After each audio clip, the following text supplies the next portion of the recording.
Hi అండి. Today పొదరిల్లు episode ఏం జరిగిందో చూద్దామా? పెద్ది, మీరు ఇవాళ ఎక్కడికి వెళ్ళడానికి వీల్లేదు.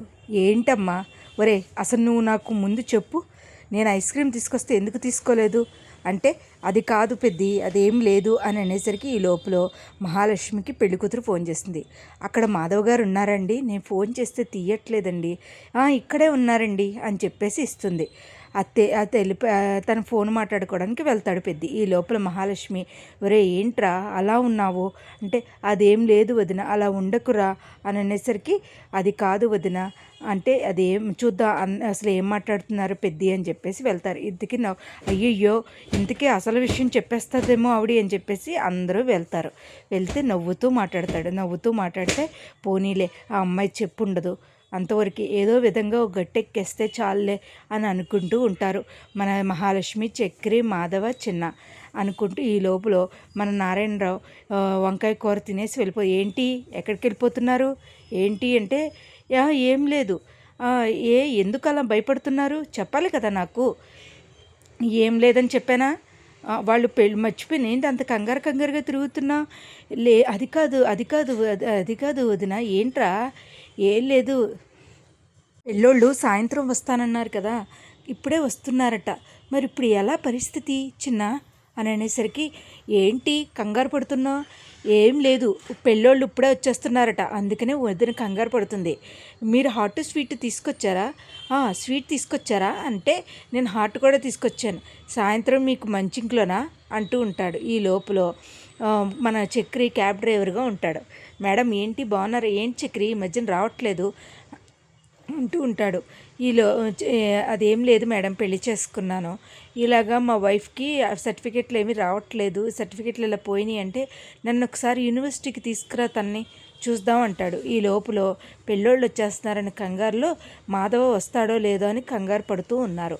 అంతా రెడీగానే ఉంది, కానీ మాధవ మార్నింగ్ పనికి వెళ్ళాడు, ఈవినింగ్ కదా రావాలి, ఇంకేం చేయాలి తెలియట్లేదు. సరే కదా అని చెప్పేసి ఈ లోపల అనుకోకుండా మాధవ్ వచ్చేస్తాడు. మాధవ్ వచ్చేసరికి అందరూ కలిపి కూర్చుంటారు.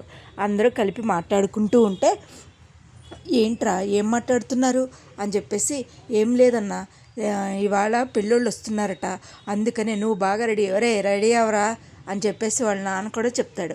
తమ్ముళ్ళు తీసుకెళ్ళి అన్నగారిని రెడీ చేస్తారు. రెడీ చేస్తే వాళ్ళు ఈ లోపల వచ్చేస్తారు. అందరూ వెళ్ళి పెళ్ళోళ్ళని స్వాగతించి లోపలికి రమ్మంటారు. అందరూ వస్తారు. లోపలికి వచ్చి, ఏంటయ్యా ఏంటి మాట్లాడుకుంటున్నారో ఒకరికొకరు చూసుకోండి, ఆల్రెడీ చూసుకున్న సంబంధమే కదండి, నాకు చాలా బాగా ఇష్టం ఆయనంటే అని చెప్తుంది అమ్మాయి. సరే అయితే మరి మీకు అబ్బాయి అంటే, నాకు పర్వాలేదండి అని అనేసరికి, ఏంటండి ఏంటి అవసరం, మీరు అన్నీ చెప్పారా ఏంటి? చెప్పేశారు కదా పెళ్ళోళ్ళు అని, మన పెళ్ళిళ్ళ పేరే అంటే, అన్ని కండిషన్స్ చెప్పారు, ఏంటండి కండిషన్స్, ఏదో చెప్పి మేనేజ్ చేయండి అని అనేసరికి, అదేం లేదండి మాకు అన్నీ తెలుసు, ముహూర్తం మటుకి చాలా తొందరలోగానే పెట్టాలి. సరే అయితే వచ్చే నెల 4వ తారీఖున ముహూర్తం బాగుందంట, ఓకేనా మీకు?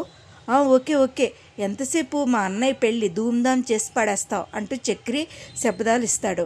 ఏంటి వదిన, అన్నయ్య అంత శబ్దాలు చేసేస్తున్నాడు, ఎలాగైనా ఈ గండం గట్టెక్కలరా అని చెప్పేసి అనుకుంటూ ఉంటుంది మహాలక్ష్మి. అలా అందరూ వెళ్ళిపోతారు. వెళ్ళిపోయిన తర్వాత, ఒరే ఏంట్రా నువ్వు, ఏంటి ఎలా పెళ్లి చేసేద్దామని నువ్వు శపథం చేసావు? చూస్తేనేమో టైం చాలా తక్కువ ఉంది, డబ్బులు ఎక్కడ అరేంజ్ అవ్వలేదు, కానీ నీ ప్రతిభ నీ ప్రగల్భాలేమో ఎక్కువ చెప్తున్నావు, ఏంట్రా ఏమనుకుంటున్నావు? ఏం లేదన్నయ్య, చేద్దాం అంటాడు. చేద్దాం అని అంటున్నావు అని చెప్పేసి గొప్పకెళ్ళిపోయారా అనుకుంటూ ఉంటాడు. ఈ లోపల అందరూ చూస్తుండగానే అలా కాసేపు ఉండగా మన కేశవ వచ్చి, ఏంట్రా అలా చూస్తున్న దొంగోడిని పట్టుకున్నట్టు అని అనేసరికి, ఏం లేదు, నువ్వు నా చొక్కాలోంచి నువ్వు 500 తీసావా లేదా? తీసాను అవసరానికి, అయితే ఏంటి ఇప్పుడు వెళ్తే అయితే ఏమైంది, ఇప్పుడు ఏమవుతుంది అని చెప్పేసి అంటే, లేదు నా అవసరం తీసుకుంటే అడగాలా లేదా, అడిగి తీసుకోవాలా లేదా, అది తీసుకోకుండా నువ్వేం చేస్తున్నావురా అని చెప్పేసి అంటే, నా ఇష్టం రా, నా నచ్చడి తీసుకుంటా, ఏంట్రా నీకు నచ్చింది అని చెప్పేసి ఒకళ్ళనొకళ్ళు పట్టుకుని ఇంక తిడుతూ ఉంటారు. తిడుతూ ఉంటే ఇంకా అసలు ఒకరికొకరు తిట్టేసుకుంటూ ఉంటారు. ఈ లోపల తిట్టుకోవడం కూడా కాదు, చాలా ఫైటింగ్ జరుగుతుంది. ఈ లోపల మహాలక్ష్మి వచ్చి ప్లేటు తీసి కేశవ మన మాధవ కానీ చిన్న కానీ ఎవరు ఆపినా ఆగకపోయేసరికి అందరికీ కలిపి ప్లేట్ ఒక్కసారి బద్దలు కొట్టేసరికి అలా స్టన్ అయిపోయి ఉంటారు. ఒరే నా జోలికి రాకరా, ఒరే నువ్వు నా జోలికి రాకరా అంటూ మన మాధవ ఉంటాడు. ఇంకా అలాగా అవుతుండగా మన మహాలక్ష్మి ఏంటి ఇదేనా మీరు కొట్లాడుకునేటట్టుంటున్నారు, ఏంటిది వేసి ఇలా ఉంటున్నారు అని చెప్పేసి తిడుతూ ఉంటుంది. ఇవాళ ఎపిసోడ్ అయితే ఇదేనండి. మరి రేపటి ఎపిసోడ్లో ఏం జరుగుద్ది, అసలు మాధవకి తెలుస్తుందా, అసలు అమ్మాయి ఆ ఇంటికి రాదు, తనే ఇళ్ళరెక్కం వెళ్ళాలి, బయట కాపురం పెట్టాలనే విషయం తెలుస్తుందా, అసలు తెలిస్తే మాధవ పెద్ద ఎలా రియాక్ట్ అవుతాడు అనేది మనం రేపటి ఎపిసోడ్లో చూడాలండి. నా వీడియోస్ కనుక మీకు నచ్చినట్లయితే లైక్ చేసి షేర్ చేసి సబ్స్క్రైబ్ చేయండి. కానీ వీడియోస్ అయితే పొదరిల్లు అయితే చాలా బాగుంటుందండి. Thank you so much. Thank you.